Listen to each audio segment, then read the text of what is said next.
Before entering the house on Granger Hill, every visitor receives a printed card. The card is yellowed, the edges burned as if it survived a fire long ago. On the front, in neat black letters, it says only one thing. Read the rules carefully. This house does not forgive mistakes. Most people laugh when they see it. I laughed too. That was my first mistake. The house doesn't look special from the outside. 2 floors, white paint peeling at the corners, a porch light that flickers even during the day. But the moment you step inside, the air changes. It feels heavier, like breathing through damp cloth. The door shuts on its own behind you softly, politely, as if the house is saying welcome. Rule number 1 is printed at the top of the card. Never stand still in the hallway after midnight. At first, I thought it was a joke. The hallway is long and narrow, with framed family photos lining both sides. The people in the photos look normal at first glance, but the longer you look, the more wrong they feel. Their eyes don't quite match their smiles. Their heads seem slightly tilted, as if listening to something behind the walls. Rule number 2 says, if you hear footsteps above you, do not look up. This rule becomes harder to follow than it sounds. Around midnight, slow footsteps begin moving across the ceiling, pacing back and forth like someone searching for something. The sound is deliberate, patient. Your instinct is to look up, to confirm what's making the noise. But the card is very clear. Looking up is how the house notices you. Rule number 3 warns, if a door appears where there wasn't one before, do not open it. I noticed the door at exactly 12:17 a.m. It hadn't been there earlier. It was small, wooden, and slightly ajar, breathing out warm air that smelled like old rooms and forgotten memories. From behind it came a voice that sounded exactly like my mother, calling my name softly, asking why I was ignoring her. Rule number 4 is written in darker ink, as if pressed harder into the paper. Do not accept food or drink offered by the house.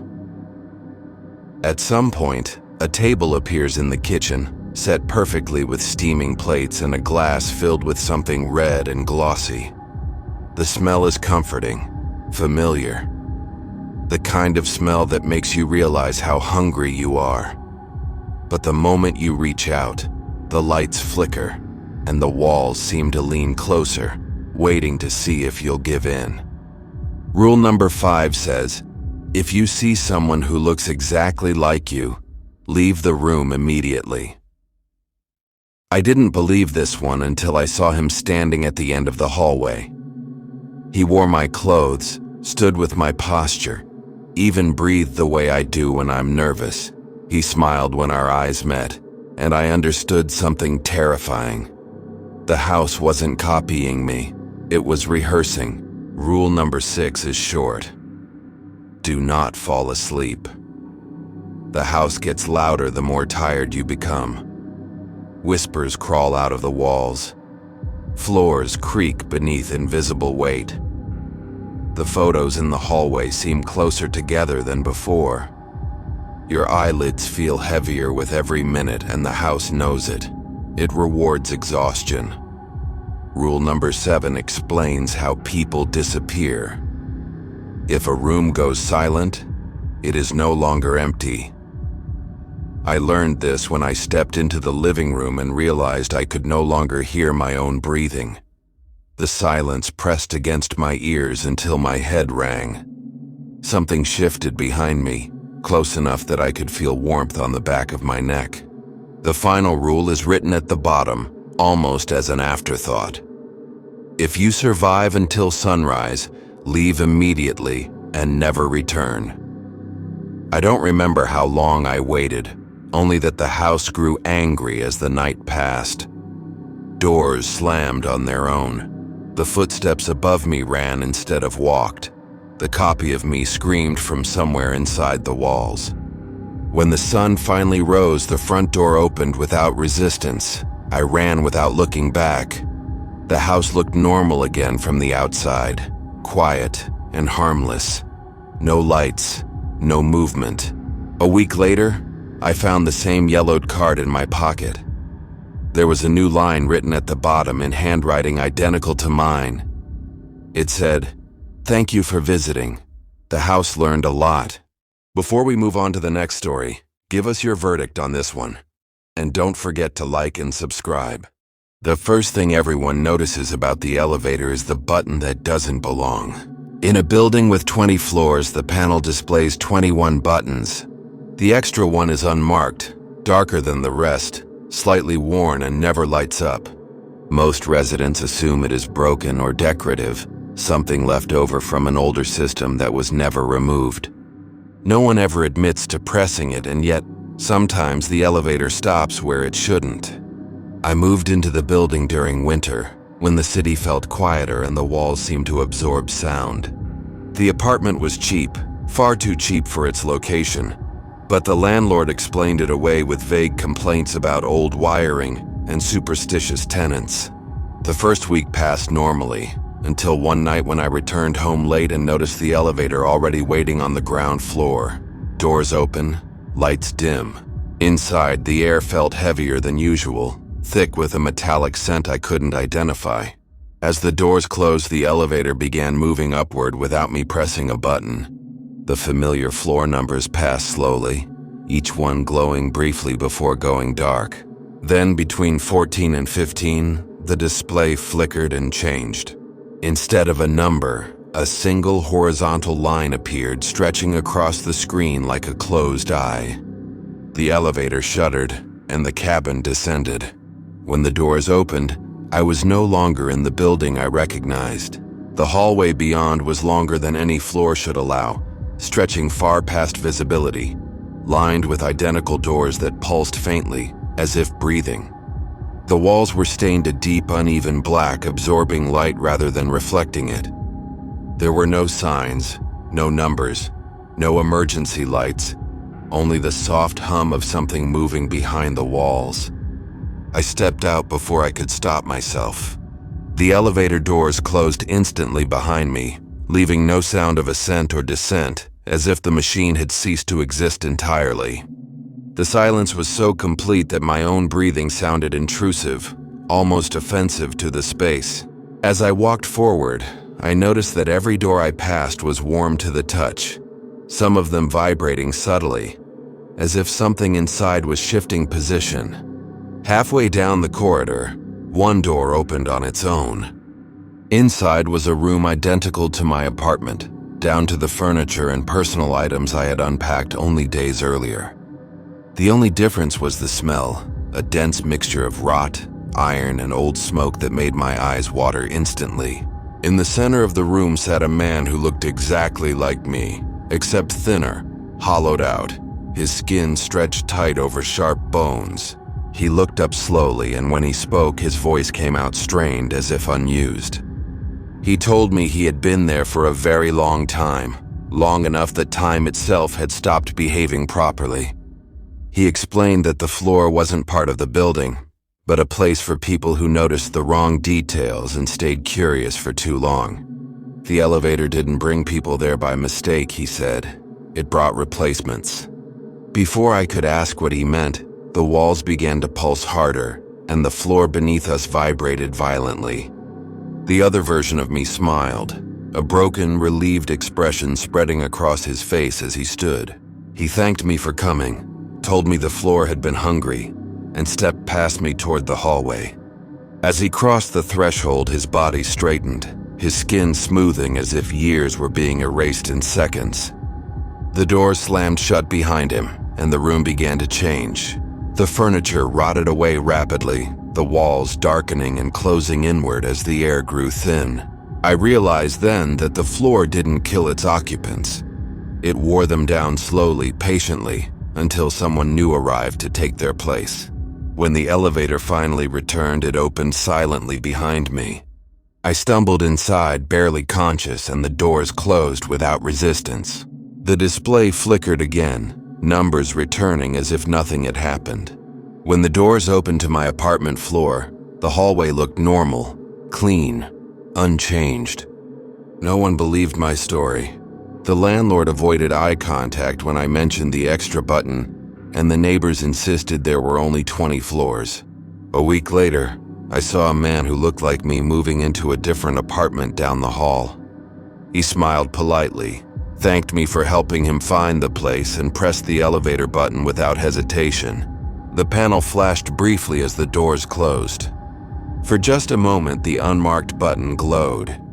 Before we move on to the next story, give us your verdict on this one. And don't forget to like and subscribe. No one talks about the old Meridian Grand anymore. Officially, it was closed for renovations after a fire damaged several upper floors. But locals know that was just a convenient excuse. The truth is, guests kept disappearing.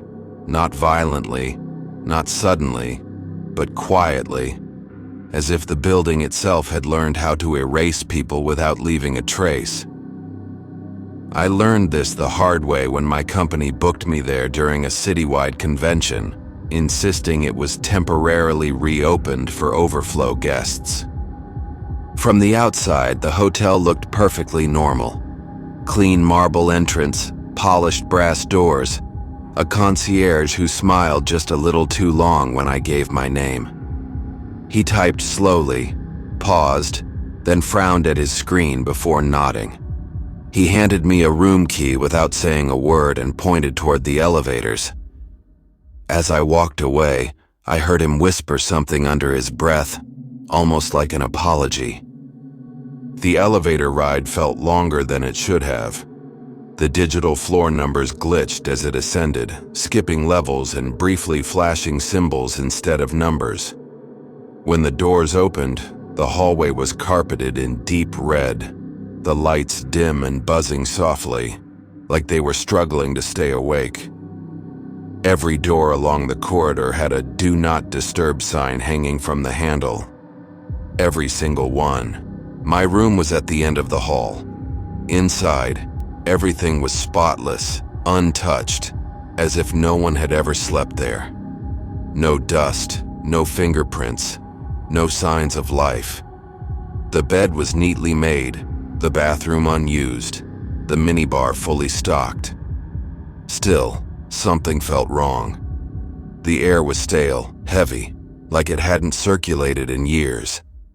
When I turned on the TV, it showed static for a moment before displaying a message. "Welcome back." I didn't sleep that night. Around 2:17 a.m. I heard footsteps in the hallway, slow and deliberate, stopping outside my door. A soft knock followed, polite and patient. I froze. The knock came again, followed by a calm voice asking, "Housekeeping?" I checked the clock. No hotel sends housekeeping at that hour. I stayed silent. After a long pause, the footsteps continued down the hall, stopping at the next door, then the next. The following morning, I went to the front desk to complain. A different clerk was there, older, eyes sunken, expression exhausted. When I mentioned the knocking, his face drained of color. He asked me one question. "Did you open the door?" When I said no, he exhaled in relief. Then he leaned closer and told me something I will never forget. He explained that the Meridian Grand does not track checkouts the way normal hotels do. Some guests, he said, never leave. Their rooms remain occupied, permanently marked as "Do Not Disturb." Housekeeping still visits them, not to clean, but to make sure they stay inside. Anyone who opens their door after midnight is assumed to have agreed to stay forever. That night, I packed my things early, determined to leave at first light. But when I tried to exit, the elevator wouldn't respond. The stairs led downward endlessly, looping back to the same hallway no matter how far I walked. Panic set in as the lights dimmed further and the buzzing grew louder. Then, at exactly 2:17 a.m., the knocking returned.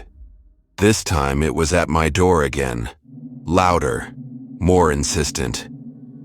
The voice didn't say housekeeping anymore. It said my name, slowly, repeatedly. I backed away, heart pounding, until the lights went out completely. In the darkness, I heard other doors opening, one by one, followed by quiet footsteps joining the hallway. I don't know how long I stood there, shaking, but when the lights finally flickered back on, the knocking had stopped. The hallway was empty. The next morning, the elevator worked again. The concierge smiled as I handed him my key. He thanked me for my stay and marked something on his screen before saying, "You checked out just in time." As I walked out, I glanced back at the hallway monitor behind the desk. My room number was already back on the list. Occupied. Do not disturb. And sometimes when I check into hotels now, I swear I see that same room number appear on the screen no matter where I am. Before we move on to the next story, give us your verdict on this one. And don't forget to like and subscribe.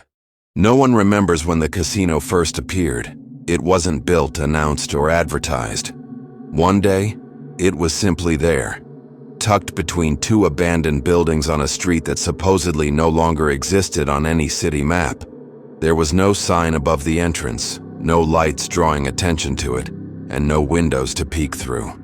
Just a pair of heavy black doors and a small brass plaque screwed into the wall beside them. The plaque didn't show a name, only a sentence engraved so deeply it looked carved by something sharp and impatient.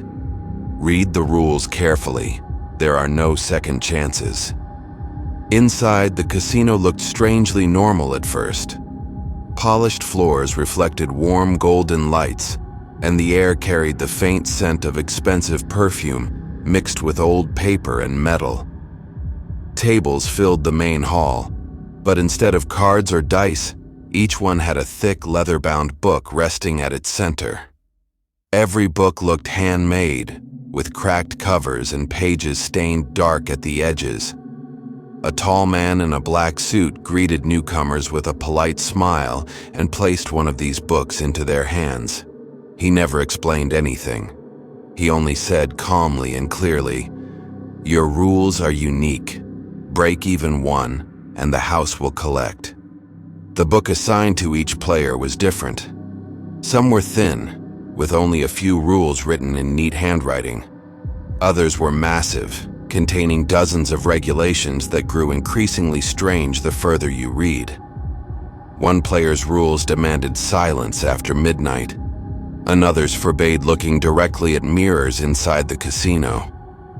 Some rules contradicted each other, almost as if daring the reader to fail.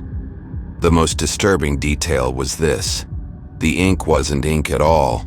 It was dried blood, dark brown and flaking slightly on the page, still carrying a faint metallic smell. At first, players laughed it off. Many thought it was an elaborate horror-themed attraction, a private experience designed for thrill-seekers with too much money. They followed the rules carefully, at least in the beginning, and placed their bets on games that felt more psychological than physical. Memory challenges, endurance tests, and strange wagers involving luck and intuition replaced traditional gambling. Winners were rewarded generously, receiving stacks of cash, keys to luxury cars, or sealed envelopes that promised something even better later. But the longer people stayed, the harder the rules became to follow. The books seemed to change on their own. A rule that hadn't existed before would suddenly appear between two pages. A sentence would rewrite itself when no one was looking. Some players swore that the book whispered to them at night, reminding them of rules they had almost forgotten. Others noticed their names appearing next to certain lines, as if the book itself was watching and waiting for a mistake. The first punishment happened quietly. A man who violated a simple rule, something harmless like, "Do not sit at the same table twice," was escorted away by casino staff. The music never stopped. The games continued, and most players didn't even notice he was gone. His book, however, was placed back on a shelf near the entrance.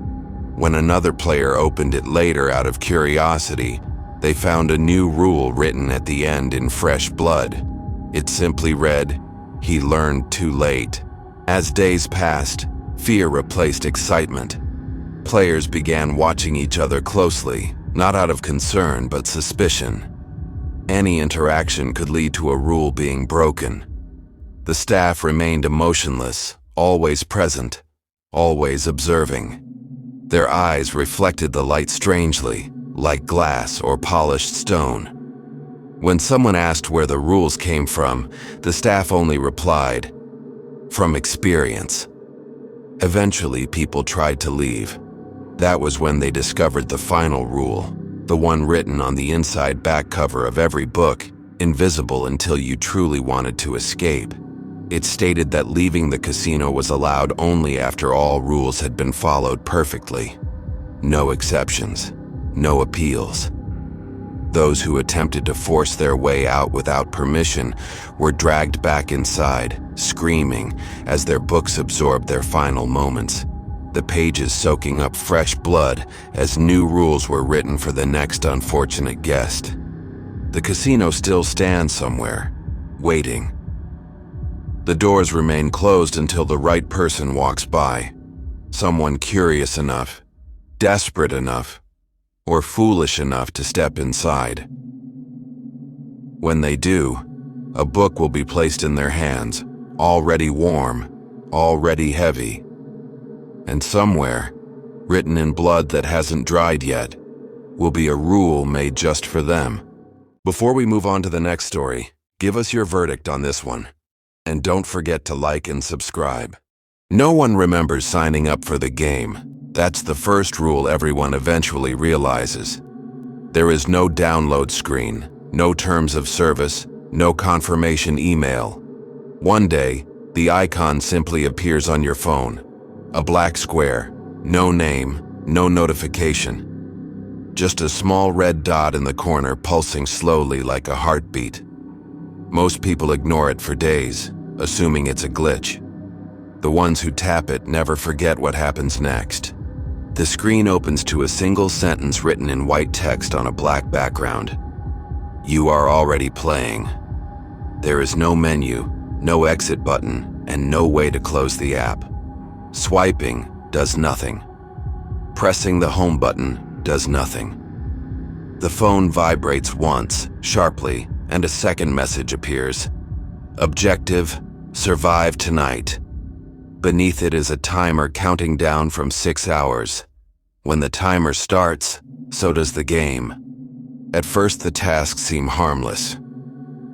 The phone buzzes softly and displays a simple instruction. Turn off the lights in the room you're in. Sit down. Don't look behind you for 5 minutes. Players laugh nervously at this stage, treating it like a psychological horror app or an ARG. Some even live stream themselves following the instructions. Those streams never finish. The videos cut out mid-sentence, mid-scream, or mid-silence, and the accounts are deleted within minutes as if they never existed. As the timer continues, the tasks escalate. The app begins to reference things it shouldn't know. It calls players by childhood nicknames no one else remembers. It describes scars hidden under clothing. It mentions thoughts they've never spoken aloud. One message reads, "You locked the door, but you didn't check the window." Another says, "Your heart rate is increasing.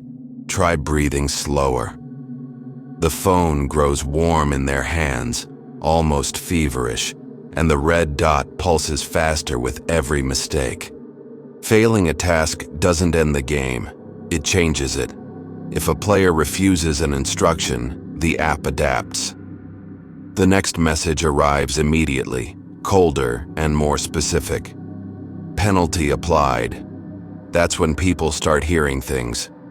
Footsteps pacing outside their door, fingernails dragging lightly along the walls. a voice whispering their name from inside the phone speaker even though the volume is muted. The app never tells them what the penalty is. It lets them discover it slowly. Some players try to destroy their phones. They smash them, burn them, throw them into rivers. It doesn't work. The game migrates. The icon appears on another device, a tablet, a laptop, even a smart TV. In some cases, people report seeing the red dot blinking in mirrors, reflected faintly where no screen should be. The timer continues counting down regardless of what they do. Time doesn't pause for panic. As the final hour approaches, the instructions become personal and cruel. Go to the room where you feel safest. Sit where you cried last.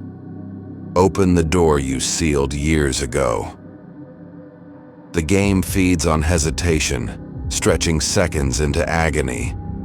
Players describe the sensation of being watched from inside their own bodies, as if something else is learning how to move them. Their reflections begin to lag behind, smiling a fraction of a second too late. When the timer reaches the last minute, the app sends its final instruction. Choose. Two options appear on the screen, but no one has ever been able to clearly remember what they were. Survivors only describe a feeling of overwhelming certainty that both choices were wrong. Those who hesitate too long never reach zero. The timer freezes at 1 second remaining, and the game continues forever. For the rare few who survive, the app disappears at dawn. The icon vanishes, the phone cools, the world returns to normal. But something is different.